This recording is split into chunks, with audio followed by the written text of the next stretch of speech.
There seemed to be no limits to the tragedy unfolding in Vietnam. On April 4th, a plane load of orphans took off from Saigon. It crashed a short time later. Our reporter was Murray Frompson. The Orphans airlift was considered a victory over red tape. It took an order from President Ford to dispatch the C5A to Saigon. Then the agreement of Vietnamese authorities to expedite passports and exit visas for the orphans. Some of those put aboard the plane had been born only weeks ago. Most seemed to be between the ages of 2 and 8. Some sat along the side of the plane. Others were strapped to the floor, more terrified of the television lights than their first trip in an airplane. Wives of American officials being evacuated home with their own children agreed to act as chaperones to the orphans.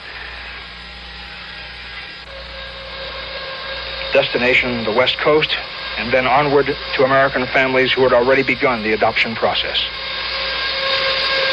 2 hours ago, I watched this airplane take off from Tan Son Nhut Air Base. It was a perfect takeoff, carrying those orphans to the United States. What can one say except, when will the misery in this country ever stop? The huge plane crashed into a field about 5 miles from the end of the runway, near a small village in CHIòng N province.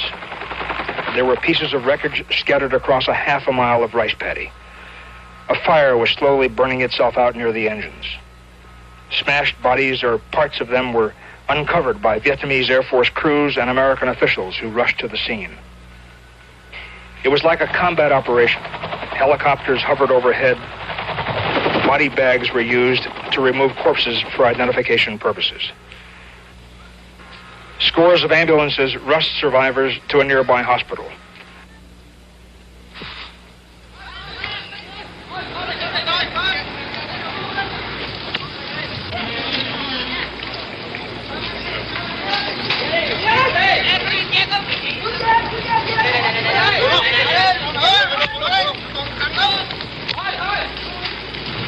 Some of the chaperones were in a state of shock.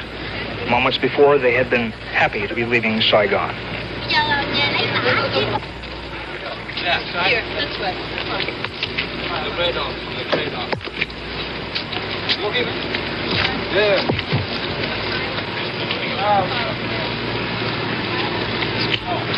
The orphans were to be the first of 2,000 to be airlifted out of Vietnam. Many were mixed blood, the children of Vietnamese women and black American GIs. They would never have had a chance for happiness in Vietnam, where racial prejudice is as strong as in any other country. Now they have no chance at all. Murray Frompson, CBS News, in CHIòng N province.